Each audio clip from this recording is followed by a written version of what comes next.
मुझे भी भूख लगती है, प्यास लगती है, क्योंकि मैं भी तुम्हारी ही तरह हूँ। उस मूर्ति के अंदर एक तुम्हारी ही तरह मैं भी हूँ। मेरे अंदर भी जान है, जिसे हर चीज़ महसूस होती है। मुझे सर्दी भी लगती है तो मुझे गर्मी भी लगती है। मुझे बरसात का भी महसूस होता है और मुझे भूख प्यास भी लगती है। मुझे सब कुछ वैसा ही महसूस होता है जैसा कि तुम्हें महसूस होता है। मैं कहीं नहीं गया हूँ, मैं मूर्ति के अंदर हूँ। मैं तुम्हारे मन के अंदर हूँ, मैं तुम्हारे दिल में हूँ। ऐसा नहीं है कि तुम मेरा ध्यान नहीं रखते हो। मैं शिकायत नहीं कर रहा हूँ, तुम तो मेरा बहुत ख्याल रखते हो और इस बात से भी मैं बहुत खुश हूँ। सच में, तुम्हारे पास रह के, तुम्हारे साथ रह के मैं बहुत खुश हूँ।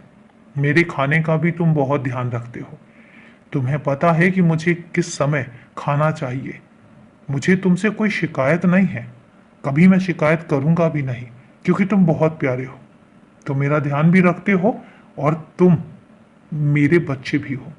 पर तुम खाने में मुझे मीठा बहुत ज़्यादा खिला देते हो।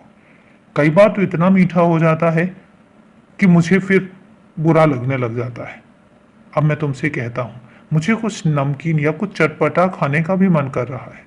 तुम वो भी बनाओ। मैं कुछ चटपटा सा खाना चाहता हूँ, जो तुम अपने हाथों से बनाओगे और बहुत प्यार से खिलाओगे। और एक बात याद रखना, खाने से पहले मुझे याद कर लिया करो। तुम्हारी थाली का निवाला मुझे बहुत पसंद आता है। और याद रखना कि मैं तुम्हारी थाली में तुम्हारे साथ बैठकर खाता हूँ।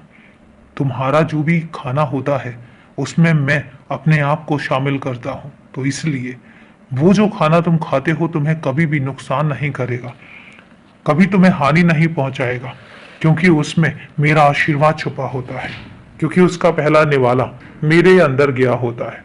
इसलिए अब तुम समझ सकते हो कि मैं तुमसे कितना प्यार करता हूँ, तुम्हें कितना अपना मानता हूँ। अब समझे? इसलिए परेशान होने की जरूरत नहीं है, बस व्यस्त रहो। और अभी के लिए शुभ रात्रि मेरे बच्चे।